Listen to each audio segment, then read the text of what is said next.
¿cómo están? Gracias por acompañarnos. Estamos continuando nuestra serie sobre Semana Santa y esta vez nos toca el tercer tema.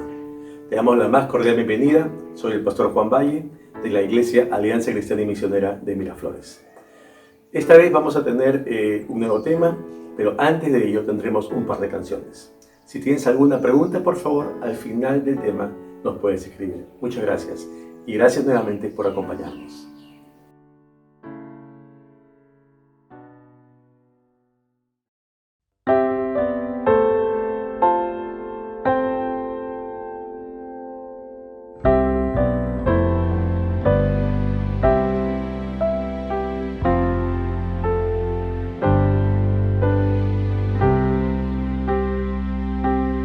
Lo que antes amé y en mi vida construí, lo que el mundo aprecia y anhela más, lo que fue ganancia ayer, hoy por pérdida lo doy, nada vale más hoy frente a ti. Conocerte, Cristo, solo a ti, más grande nada hay. Eres todo y más, mi justicia, gozo y paz, y te amo, Dios. Hoy mi corazón quiere conocerte más, ser hallado en ti y tuyo ser, poseer por fe lo que jamás logré ganar, el regalo sin igual de salvación.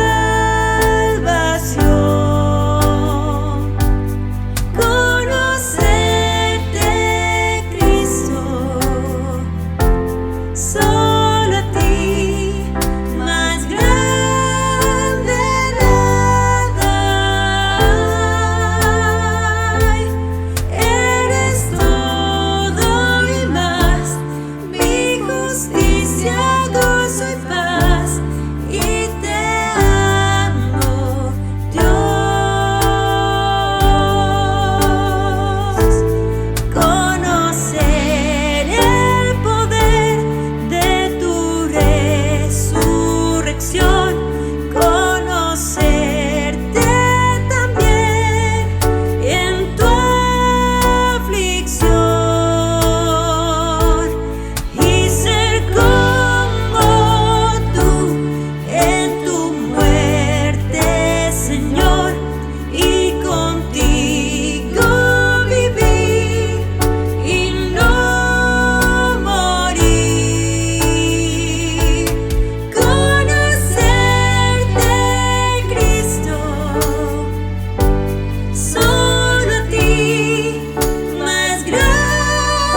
profundo es el amor de Dios, tan vasto y sin medida, pues a su Hijo entregó a cambio de un perdido.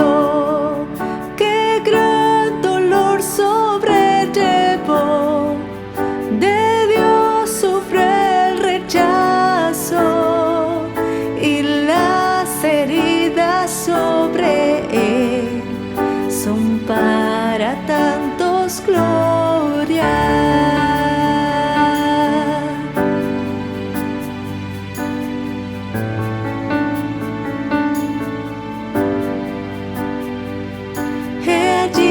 Al hombre en la cruz, mis faltas en sus hombros, vergüenza siento al escuchar mi voz entre las burlas. Por mi pecado estuvo allí, llevando todo a cabo. Su muerte me dio vida a mí, ya todo es consumado.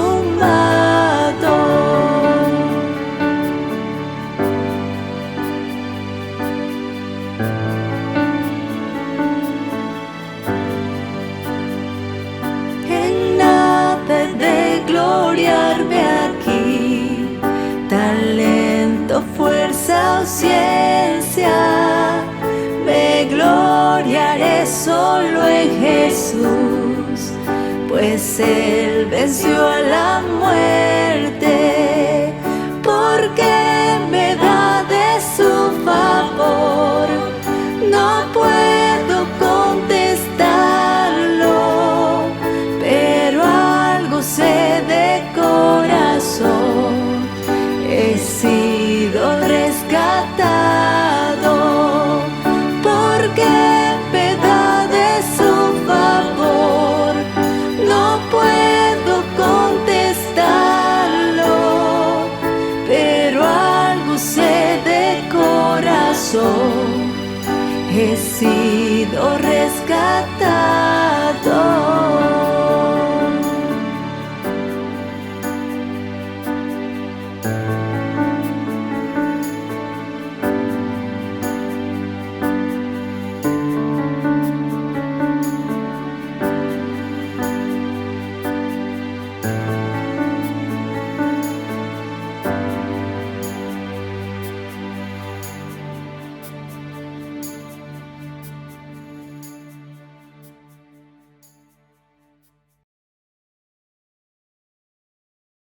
Hola, soy Roberto Bastante.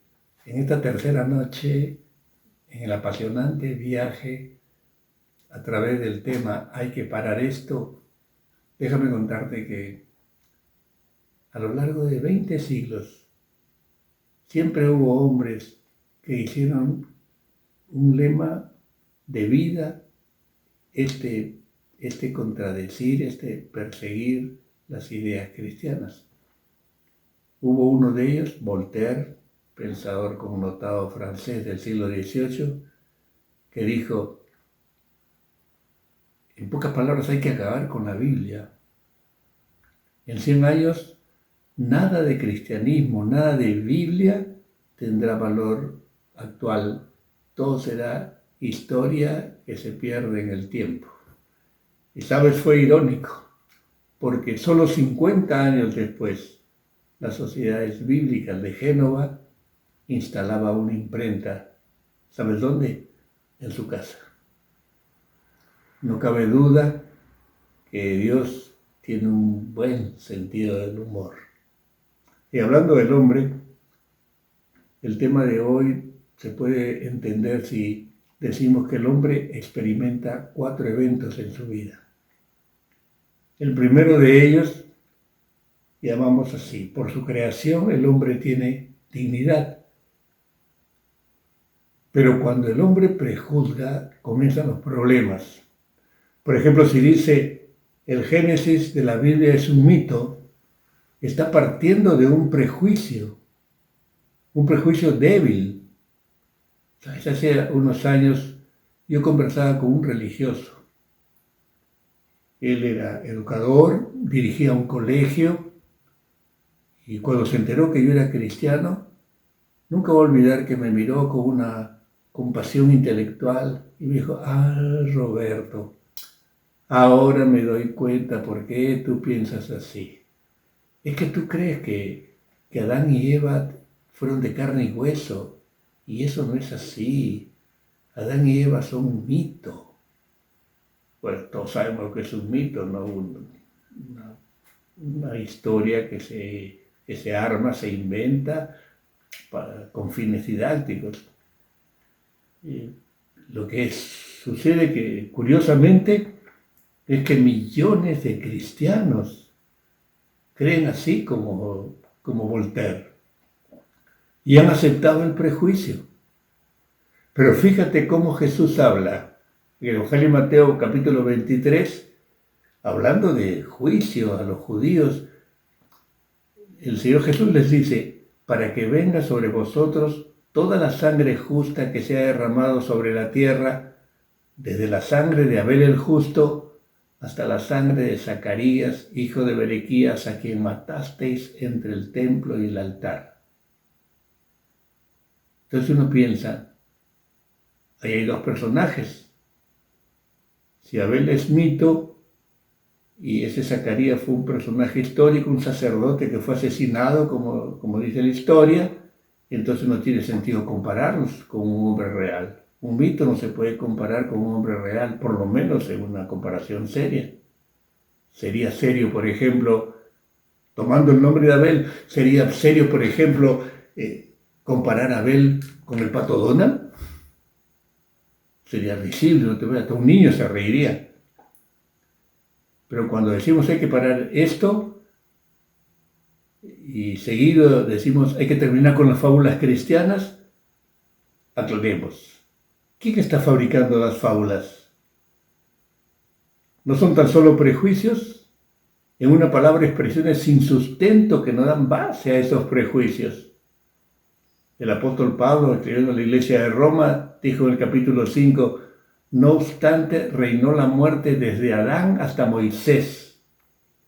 Qué interesante. Otra vez el mismo paralelo, desde Adán hasta Moisés. Si Adán es un mito y Moisés es un personaje histórico reconocido, otra vez estamos comparando un ser mítico con un ser real, con una persona real. ¿Sería honesto que el apóstol Pablo mezclara un personaje mítico con una persona real? Esto es serio, ¿verdad? El hombre, por su creación, es una persona digna, o sea, digna porque es excelente. ¿Y sabes por qué la llamamos digna o excelente? Porque lleva la impronta de la imagen de Dios en él. Esto es importante porque la tenía en la creación y la tiene después de la caída. Aún ahora, hasta el más abyecto de los delincuentes, esos que da ganas de destruirlos o de fusilarlos, como tú quieras, por las maldades que operan sobre la tierra, aún esas personas conservan la imagen de Dios, porque son seres humanos. Y de la creación de Dios, los únicos que llevan el sello de la imagen de Dios somos los hombres, los seres humanos. Sería honesto, un poco concluyendo, que el apóstol Pablo mezclara un personaje mítico con una persona real. No, el hombre es digno, es excelente porque lleva la imagen de Dios. Y en el caso del hombre, el hombre tiene una creación totalmente distinta a otros seres creados. Y interesante lo que enseña el Génesis, el capítulo 1, en el verso 26-27, cuando el Señor dice, hagamos al hombre a nuestra imagen conforme a nuestra semejanza. Eso es lo que dice. A imagen de Dios lo creó, varón y hembra los creó. Interesante, ¿no? 3 veces en ese versículo el Dios utiliza la palabra bará, que en el hebreo significa crear de la nada, ¿te imaginas? Como que Dios está exaltando una creación especial, distinta de los otros seres vivos que ha creado. Un autor dice, Dios ha creado el hombre, pero como alguien que refleja su personalidad, su amor y su manera de comunicarse en forma verbal e intencionada. Así fue creado el hombre. Y así vivía el hombre en el Edén. Así fueron creados Adán y Eva. Ellos podían tener una comunión abierta con su Creador. Ellos podían hablar y escuchar a Dios, así como está ocurriendo en este momento. Yo te hablo y tú con la tecnología me estás escuchando. Y si tú pudieras hablarme, yo te podría escuchar. Porque eso es una forma verbal e intencionada de comunicarnos. Un autor cristiano dice esto, que hay que digerirlo intelectual y también espiritualmente. Él dice, en la creación el hombre está en su nivel, o sea, en su nivel más alto. Y este hombre puede concordar con otro, o sea, pueden tener una relación de pares. Y cada uno funciona en el nivel creado, en la creación de Dios. La máquina funciona como máquina, el animal como animal y el hombre como hombre. Si uno piensa en el capítulo 1, que no hay maldad en el mundo todavía, no hay pecado, esto implica dignidad, excelencia.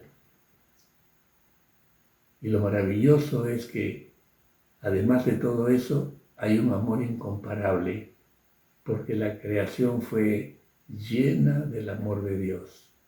Yo siempre pienso que si yo fuera el único pecador de la historia de la raza humana, igual Jesús hubiera venido por mí, hubiera venido a buscarme. Y sabes, tengo una pregunta para ti y para mí mismo.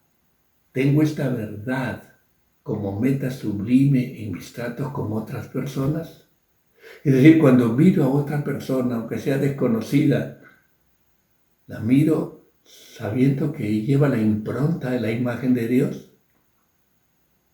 A veces uno está en el tránsito endiablado de Lima y alguien viene con un balde, algo, una mota, quiere limpiarte las lunas.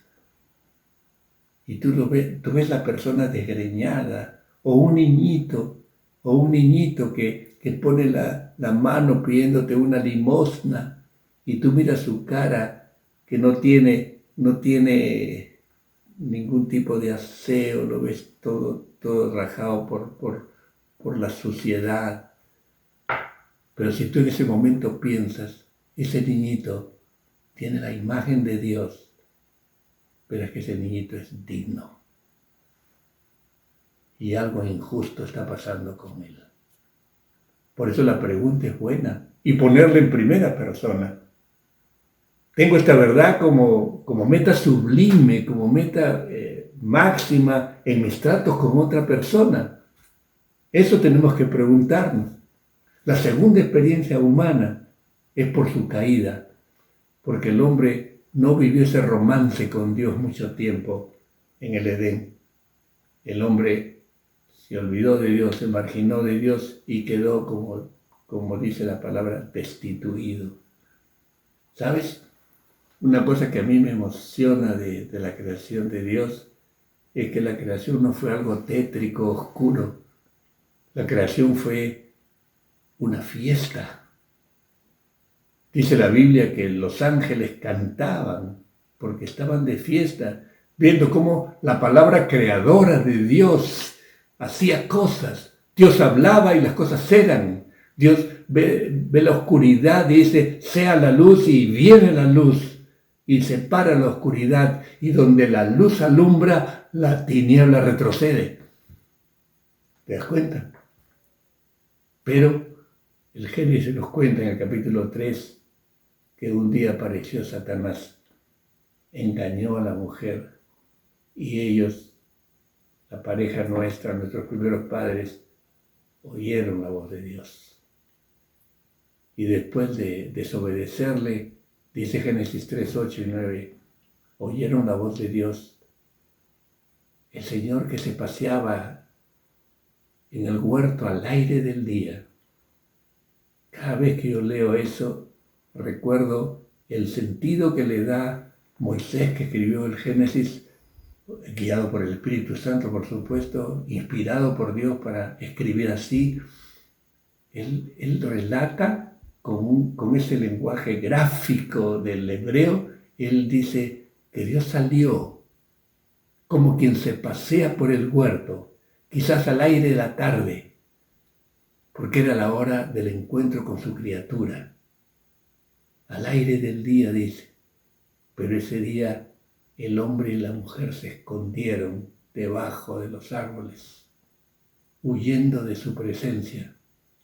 ¡Qué dramático! ¡Qué dramático! Desde ahí, el hombre vive escondiéndose de Dios. Es fácil decir Dios no existe, pero eso no cambia la realidad. Eva vio el árbol que simbolizaba la obediencia o la desobediencia. ¿Buscaba sabiduría ella? Nos preguntamos. Sí, parece que Satanás la enjauló, le engañó, le envolvió con un juego de palabras, porque la palabra sabiduría y la palabra desnudez tienen la misma raíz en el hebreo. Y ojo, que en ese momento de la creación, cuando no había pecado, no había tampoco ningún árbol malo. Es decir, Adán y Eva ya conocían el bien, pero de todas maneras, el encuentro con la tentación exigía una elección. Y hay una elección. Y ahí está el drama de la caída, que desde ese día quedaron oscurecidos nuestras posibilidades, nuestras capacidades para elegir bien. Ellos recibieron una sabiduría, pero una sabiduría de abajo, una sabiduría animal, terrenal, diabólica. Por eso el hombre es capaz de hacer cosas tan buenas. Por eso el hombre ha hecho adelantos como que que tenemos en este momento. Estamos lejos tú y yo, quizás al otro lado del mundo en este momento. Y sin embargo me estás viendo como si estuviéramos el uno frente al otro. Sí, el hombre es capaz de hacer cosas buenas. ¿Por qué? Porque lleva la imagen de Dios y Dios nos ha hecho a su imagen, y si Él es creador, nos ha hecho creativos a nosotros. Pero por supuesto la imagen de Dios está estropeada. Y los adelantos del hombre siempre van mezclados con problemas. Y por eso muchos medicamentos que tomamos, sí, te hacen bien al corazón, pero te dañan los riñones. Y así sucesivamente. Las famosas contraindicaciones de los medicamentos son un reflejo de eso. De que tenemos una sabiduría de aquí, de abajo. ¿Te das cuenta? Por eso cuando Pablo escribe en Romanos capítulo 3, dice, porque no hay diferencia, por cuanto todos pecaron, están destituidos de la gloria de Dios. Y esa fue la condición en la cual quedaron Adán y Eva, destituidos de la gloria de Dios, destituidas del cielo. Y cuando él escribe Romanos, esa carta a la iglesia de Roma, ya ha dicho en los capítulos 1 y 2, no, el hombre no tiene excusa, el hombre es inexcusable. ¿Te das cuenta? Y ese pecado transmitido de generación en generación es más eficaz en su contagio que el coronavirus. Tiembla el mundo. Tiembla el mundo. Después podemos hablar un poco más de eso. La tercera experiencia del hombre, Dios no lo dejó en esa condición al hombre destituido. A esta tercera experiencia la llamamos por la cruz. Por la cruz, ¿qué pasa? El hombre puede recibir una cirugía. Y no estoy hablando de un quirófano humano. Estoy hablando de algo más que una reforma personal. Quizás tú estás en esta noche escuchando porque quieres información, pero también en lo profundo de tu corazón tú sabes que las cosas no están bien por dentro y tú sabes que hay insatisfacción. No importa lo que busques y logres parcialmente. Y cada vez que tú ves tu ser moral entrampado en los fracasos, cuando tú ves que tienes buena intención, pero terminas mordiendo el polvo de la derrota, te das cuenta que necesitas un cambio. Y es más que una reforma personal. Es más que un algo que recibimos externo. No, es solo la cruz de Cristo. Es decir, no te hablo de ese madero, sino te hablo de lo que significa Cristo colgado allí, lo que significó su sacrificio. Pero la experiencia de esta cirugía espiritual sucede de la piel, mírame por favor, para adentro. De la piel para adentro. No es un cambio de conducta, no es un cambio de religión, pero el hombre necesita esa cirugía de corazón. Te recuerdo lo que dijimos en las 2 noches pasadas. La primera noche hablamos de los saduceos, que eran los modernistas del ayer, que solo creían en lo natural. Para ellos nada de lo sobrenatural era verdad. Por eso negaban la resurrección y por eso quisieron tentar al Señor inventando un cuento de una mujer que estuvo casada con 7 hermanos y cuando se fueron al cielo, ¿de quién era la mujer? ¿De cuál de los 7? El Antiguo Testamento para los saduceos solamente servía como un código de conducta para vernos cómo nos movemos en esta tierra. Es como cuando te enseñan a ti código de conducta de niño con tus padres y te dicen, haz esto, no hagas aquello. Tienes un código de conducta para vivir, ¿no? Pero esta cirugía es más que eso. Los saduceos no entendían eso. Para ellos todo el Antiguo Testamento servía para la vida terrenal. Cuando llegaba el día de la muerte, entonces se acababa todo. No había vida más allá, no había resurrección, no existían los ángeles, no existían los espíritus, no existía el cielo, nada sobrenatural. Los fariseos, que era la otra facción judía, ellos sí creían en la vida futura, pero una vida materialista. Un profeta de la antigüedad, Ezequiel, dijo en el capítulo 36, os daré corazón nuevo, presta atención al lenguaje, y pondré espíritu nuevo dentro de vosotros. Y escucha bien, y quitaré de vuestra carne el corazón de piedra, y os daré un corazón de carne. Es decir, un corazón que no lata endurecido bajo tu orgullo y el mío, sino bajo los lineamientos de Dios, bajo los valores de Dios. Pondré mi espíritu dentro de ustedes para que les guíe. Haré que andéis en mis estatutos, guardéis mis preceptos y los pongas por obra. Estaba hablando Ezequiel de una cirugía espiritual. Y yo te digo más, es una cirugía espiritual con un postoperatorio que dura el resto de tu vida. Porque de eso se trata el encuentro con Jesús. Una cirugía espiritual que te cambia la vida. Y los antivalores se convierten en valores verdaderos. Y eso Dios lo va haciendo. Pablo lo representó así. En Romanos capítulo 3 dijo, siendo justificados gratuitamente por su gracia mediante la redención que es en Cristo Jesús. En una palabra, el Señor declara justos, o sea, gratis, y por su gracia como un regalo inmerecido a través de la redención. La redención es liberación que solamente la da Jesús. Yo te pregunto, ¿has experimentado en tu vida una cirugía de corazón? Puedes distinguir en tu ser, en tu historia, en tu inventario espiritual, puedes entender que hay un punto en tu vida, en tu línea de vida, donde tú puedas distinguir el antes y el después de Jesús.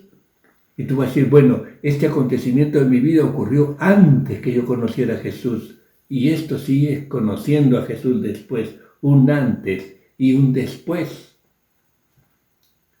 Pero eso nos lleva a ver de qué se trata este antes y después. Y esa es la cuarta experiencia.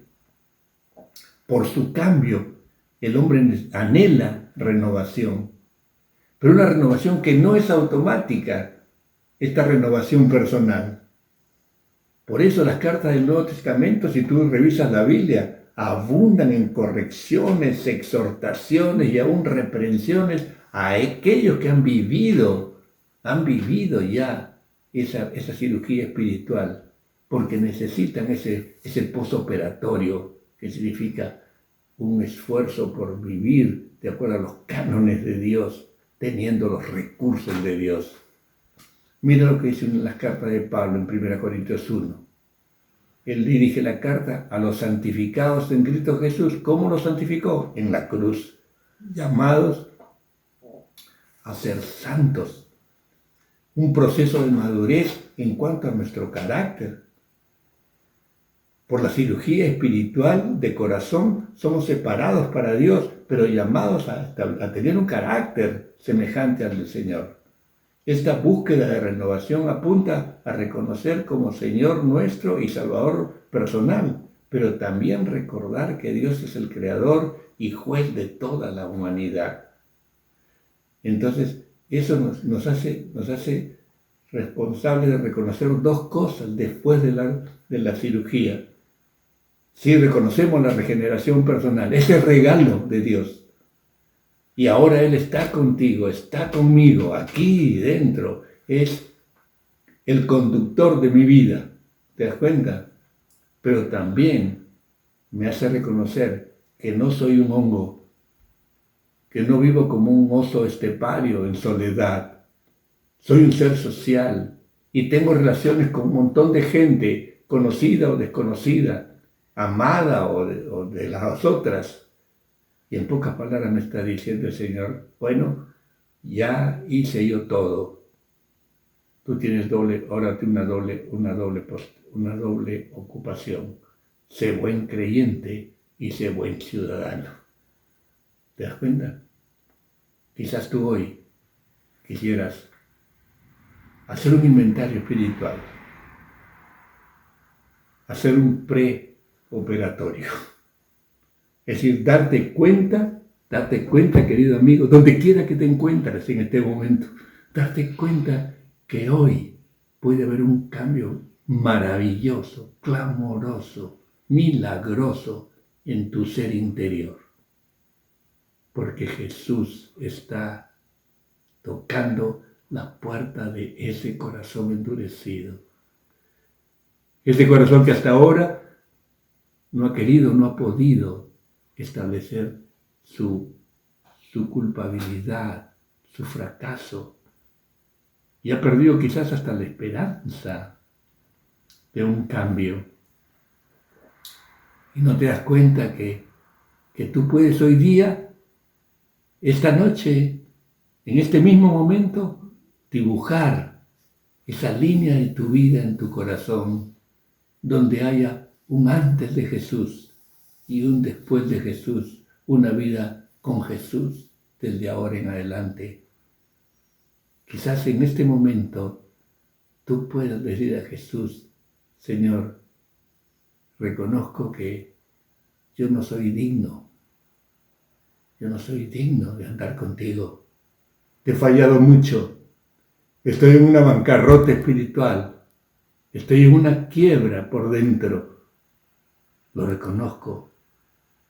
Me creaste digno, pero mi pecado me destituyó de tus caminos. Pero yo quiero ser liberado por la cirugía que solamente tú puedes hacer para gozar, disfrutar de una vida nueva, una vida que tú no conoces todavía.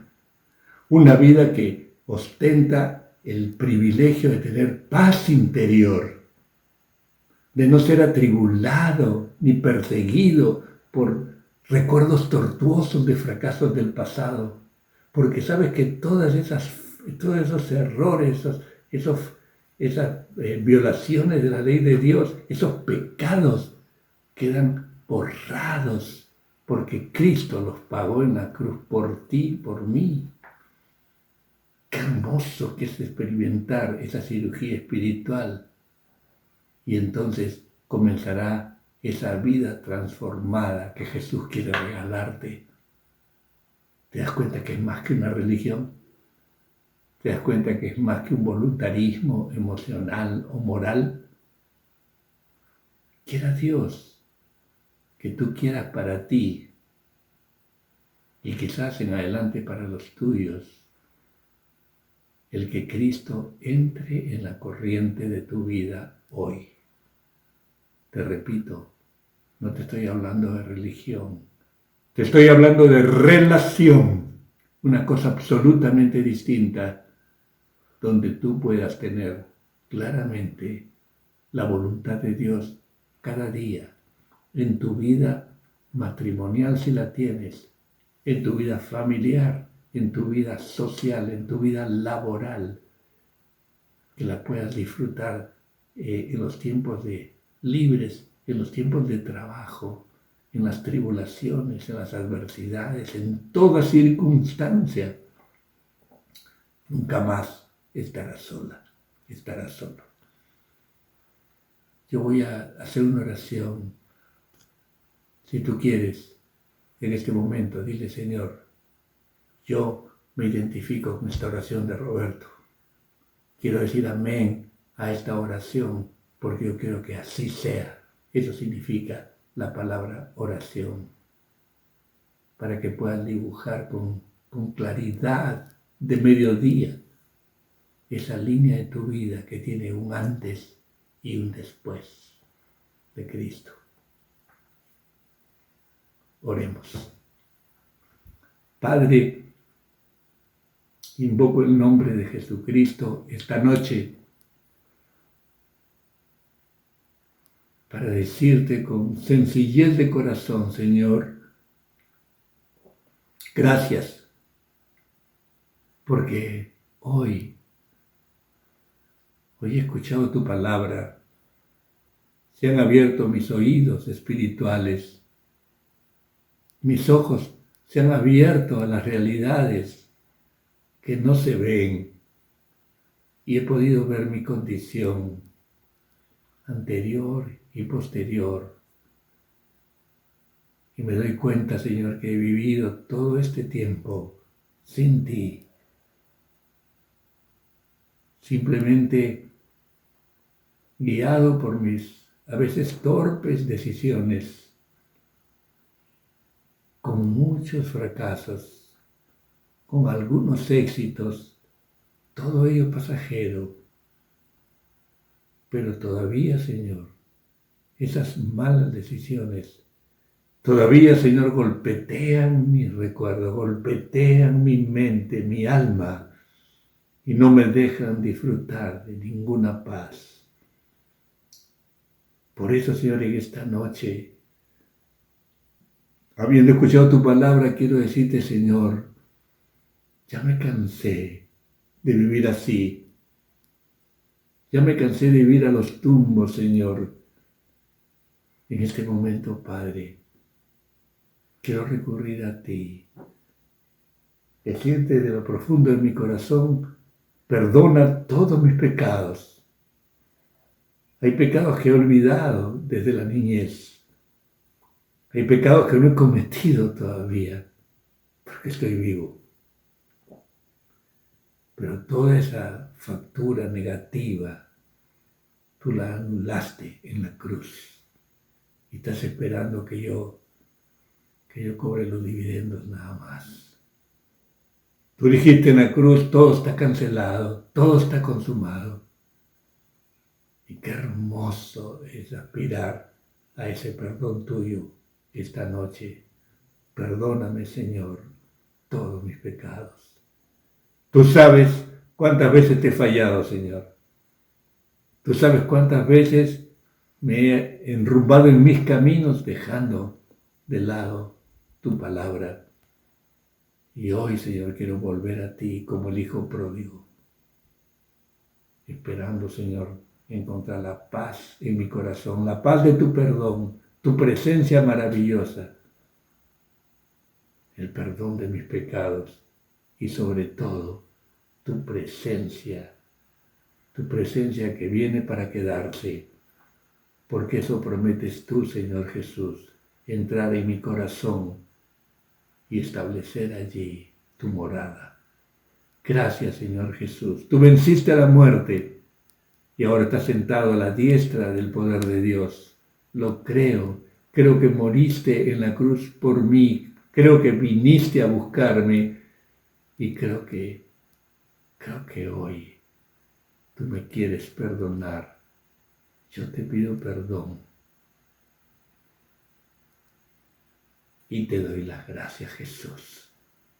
Gracias por tu perdón. Gracias por la paz que traes a mi corazón. Tu nombre invoco, Señor Jesús. Amén. Que el Señor te bendiga mucho. Si el Señor nos permite, nos veremos mañana. Qué bueno haber llegado a este tercer tema. Estamos hoy continuando con nuestra serie sobre Semana Santa y qué importante poder ir descubriendo que la Biblia es mucho más que un libro histórico como muchos dicen. Es la palabra de Dios que habla acerca justamente de Dios en relación a nosotros, los seres humanos, donde nos muestra que Dios tiene un interés particularmente en tu vida, como la mía, porque nos ama. Es algo que tenemos que ir descubriendo a través de esta Semana Santa y los días subsecuentes.